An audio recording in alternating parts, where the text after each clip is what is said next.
Hi hello నమస్తే, నేను కృష్ణాంజనేయులు.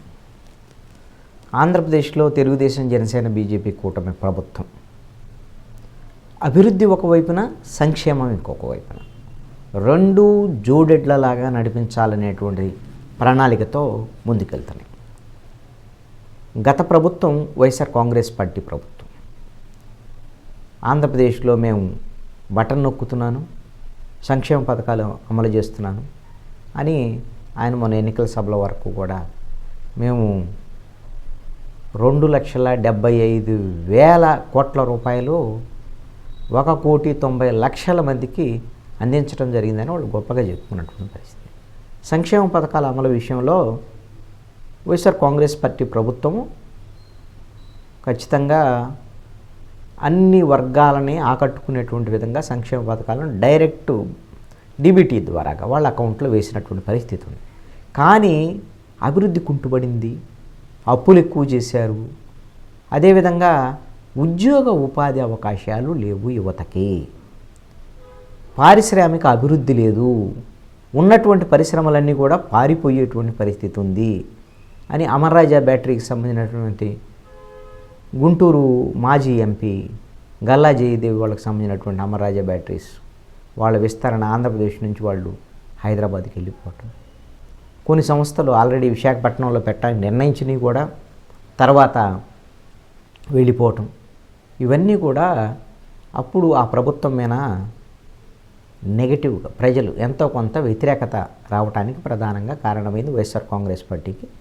ఎన్నికల్లో ఉద్యోగ ఉపాధికి సంబంధించినటువంటి విషయంలో యువత బాగా వ్యతిరేకించారు వైఎస్ఆర్ కాంగ్రెస్ పార్టీ. ఇది 2024 సార్వత్రిక ఎన్నికల వరకు ఆగకుండానే ముందే యువత ఒక సంకేతం కూడా పంపారు జగన్మోహన్ రెడ్డికి. అతను అర్థం చేసుకోలేకపోయాడు. గ్రాడ్యుయేట్ ఎమ్మెల్సీ ఎన్నికల్లో మొత్తం 3 స్థానాల్లో కూడా 108 అసెంబ్లీ నియోజకవర్గాల పరిధిలో, అటు రాయలసీమలోను అదేవిధంగా ఉత్తరాంధ్ర వరకు కూడా 3 గ్రాడ్యుయేట్ ఎమ్మెల్సీ ఎన్నికల్లో వైఎస్ఆర్ కాంగ్రెస్ పార్టీ ఘోరమైనటువంటి ఓటమి చవిచూసింది. అంటే నిరుద్యోగ యువత వైఎస్ఆర్ కాంగ్రెస్ పార్టీ మీద ఎంత వ్యతిరేకతతో ఉన్నారో అప్పుడు స్పష్టంగా అర్థమైంది. మొన్న ఎన్నికల్లో పూర్తిగా యువత మొత్తం కూడా వైఎస్ఆర్ కాంగ్రెస్ పార్టీకి వ్యతిరేకంగా చేశారు. అంటే పరిశ్రమలు లేవు, ఉద్యోగ ఉపాధి అవకాశాలు లేవు అనేటువంటిది.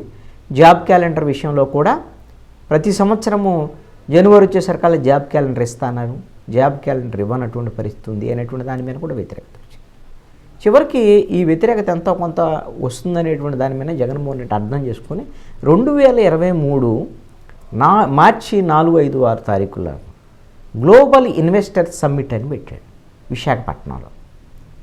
ఢిల్లీలో ఆర్భాటంగా ప్రకటించాడు. దానికి చాలామంది పెద్ద పెద్ద కంపెనీలు, అంబానీ, ఆదానీలు అందరూ వచ్చారు.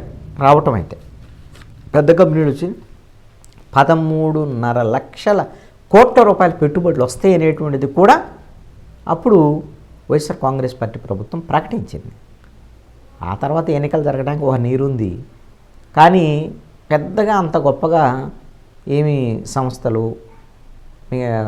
పారిశ్రామికవేత్తలు కానీ పెట్టుబడులు ఆంధ్రప్రదేశ్కి వచ్చినటువంటి పరిస్థితి అయితే లేదు. చెప్పుకున్నంత అప్పుడు లాస్ట్ ఇయర్లో అంత ఆర్భాటంగా ప్రకటించిన 6.5 లక్షల ఉద్యోగాలు కూడా వస్తాయి అనేటువంటి దాని మీద కూడా చెప్పారు. కానీ ఆ విధంగా పరిశ్రమలు తీసుకురావడంలో జగన్మోహన్ రెడ్డి ఫెయిల్ అయ్యాడు, ఉద్యోగ ఉపాధి అవకాశాలు కల్పించడంలో ఫెయిల్ అయ్యారు అనేటువంటిది వచ్చింది. మనం ఇప్పుడు ఉన్నటువంటి ఈ ప్రభుత్వము, తెలుగుదేశం, జనసేన, బీజేపీ కుటుంబ ప్రభుత్వము ఖచ్చితంగా గత ప్రభుత్వంతో కంపారిజన్ చేసుకుంటూ ఇప్పటి ప్రభుత్వ పనితీరు ఎలా ఉండబోతుంది అనేటువంటి అంచనా వేయటం అనేది సహజమైనటువంటి విషయం. అందుకనే మేము ఉద్యోగ ఉపాధి అవకాశాల విషయంలో కూడా, అభివృద్ధి విషయంలో కూడా తమ ప్రభుత్వం మాకు అధికారంలోకి వస్తే మేము ప్రజలకు ఆ విధంగా సేవ అందిస్తామని చెప్పేసి చంద్రబాబు నాయుడు, పవన్ కళ్యాణ్, పురంధేశ్వరి వీళ్ళు చెప్పుకుంటూ వచ్చారు. దీంట్లో భాగంగానే ఇప్పుడు పారిశ్రామిక అభివృద్ధి విషయంలో, ఉద్యోగ ఉపాధి అవకాశాల విషయంలో చంద్రబాబు నాయుడు చాలా జాగ్రత్తలు తీసుకుంటున్నాడు. ఇప్పటి వరకు ఉన్నటువంటి అగ్రిమెంట్లు అయినటువంటి లేకపోతే ఎంఓయూలు అయిన గతంలో అయినటువంటి ఎవరైనా పరిశ్రమకు సంబంధించినటువంటి వాళ్ళు ఎవరైనా వస్తారా, ఇంకా కొత్త పరిశ్రమలు ఏమైనా తీసుకురావచ్చా, ఇలాంటి ప్రయత్నాలు అయితే చంద్రబాబు నాయుడు చేస్తున్నారు. మొన్న రాష్ట్రంలో యూట్యూబ్ అకాడమీ ఏర్పాటుకు సంబంధించినటువంటి అంశాల మీద ఆ సంస్థ గ్లోబల్ సీఈఓ గూగుల్ ఏపీ హెడ్లతో చంద్రబాబు నాయుడు వర్చువల్గా మాట్లాడారు. YouTube global CEO Neal Mohan, అదేవిధంగా Google AP AC head Sanjay గుప్తాలతో చంద్రబాబు నాయుడు ఆయన వర్చువల్గా మాట్లాడేసి వాళ్ళతో ఈ స్థానిక పారిశ్రామికవేత్తల భాగస్వాములతో వాళ్ళ సహకారంతో యూట్యూబ్ అకాడమీని ఏర్పాటు చేసేటువంటి అంశాలకు సంబంధించి వాళ్ళతో డిస్కస్ చేసినటువంటి విషయము. అది చంద్రబాబు నాయుడే ఎక్స్ ద్వారాగా ఆయన ట్విట్టర్లో వెల్లడించినటువంటి పరిస్థితి ఉంది ఎక్స్లో. దీంతో పాటుగా ఇంకా కొన్ని కొత్త పరిశ్రమలు తీసుకొచ్చేటువంటి ప్రయత్నం కూడా చేస్తున్నారు.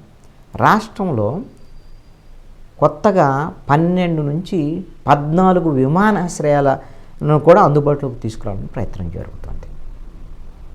దీంట్లో ప్రధానంగా ఏమిటంటే నెల్లూరు జిల్లా దగదర్తి, చిత్తూరు జిల్లా కుప్పము, పల్నాడు జిల్లా నాగార్జున సాగరు, గతంలో ప్రతిపాదించిన ఎయిర్పోర్ట్లు, ఎయిర్ స్ట్రిప్ల నిర్మాణంతో పాటు శ్రీకాకుళం జిల్లా మూలపేట ఎయిర్పోర్ట్ నిర్మాణాన్ని కూడా చేపట్టాలని రాష్ట్ర ప్రభుత్వం తాజాగా నిర్ణయించినటువంటి పరిస్థితి ఉంది.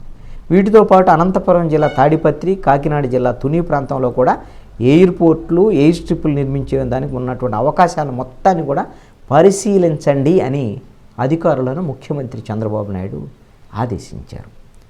దీంతో పాటుగా పోర్టుల నిర్మాణం విషయంలో కూడా ఆలస్యం లేకుండా త్వరితగతిన పూర్తి చేసేదానికి కూడా చర్యలు చేపట్టాలనేటువంటి దాని మీద కూడా అధికారులను ఆదేశించినటువంటి పరిస్థితి ఉంది. దీంతో పాటుగా Andhra Pradesh maritime board, AP maritime infrastructure development corporation వివిధ ప్రాజెక్టులకు సంబంధించి ఇప్పటికే స్పెషల్ పర్పస్ వెహికల్స్ ఎస్పీవీలు ఏమేమి ఉన్నాయి, తర్వాత AP inland water ways authority ప్రాజెక్టులను కూడా ముందుకు తీసుకెళ్లాలనేటువంటి దాని మీద మొన్న చంద్రబాబు నాయుడు అధికారులతో ఈ పారిశ్రామిక అభివృద్ధి, ఉద్యోగ ఉపాధి అవకాశాలకు సంబంధించినటువంటి అంశాల మీద చర్చలు జరుపుతున్నటువంటి పరిస్థితి ఉంది. బహుశా ఇప్పుడు 2 నెలలు అయింది కాబట్టి ప్రభుత్వం ఏర్పడి మొత్తం ఇన్వెస్టర్స్కి సంబంధించినటువంటి విషయంలో కూడా ఏవైనా సరే ఒక గ్లోబల్ ఇన్వెస్టర్స్ సదస్సు గతంలో కూడా తెలుగుదేశం, జనసేన, అప్పుడు తెలుగుదేశం బీజేపీ ప్రభుత్వం ఉన్నప్పుడు 2014 నుంచి 19 వరకు జనసేన మద్దతుతో అప్పుడు ఉన్నారు. అప్పుడు కూడా విశాఖపట్నంలో గ్లోబల్ సమ్మిట్ నిర్వహించడం అనేది, కొన్ని పరిశ్రమల ఎంఓయూలు కుదుర్చుకోవటం అనేది కూడా కొన్ని దాంట్లో ప్రాక్టికల్గా ముందుకు రావటం, ఆ తర్వాత వైఎస్ఆర్ కాంగ్రెస్ పార్టీ ప్రభుత్వంలో వేధింపులు, వ్యవహారం, ఆ సమయంలో కియా ఒకటి వచ్చింది అనంతపురానికి సంబంధించినటువంటి విషయంలో. ఇలాగ కొన్ని ఒక పరిశ్రమలకు సంబంధించినటువంటి వాళ్ళు, పారిశ్రామికవేత్తలు ఆంధ్రప్రదేశ్లో ఫ్రెండ్లీ గవర్నమెంట్ ఉందా లేదా అనేటువంటిది చూసుకుంటారు. ఫ్రెండ్లీ గవర్నమెంట్ ఉంటే, ఆ ప్రభుత్వం వైపు నుంచి సహకారం ఉంటే పారిశ్రామికవేత్తలు పెట్టుబడులు పెట్టడానికి ముందుకు వచ్చేదానికి అవకాశం ఉంటుంది. కాబట్టి ఈ ప్రభుత్వం అనేక మంది పారిశ్రామికవేత్తలను ఆంధ్రప్రదేశ్కి తీసుకొచ్చేటువంటి ప్రయత్నం అయితే చేస్తుంది.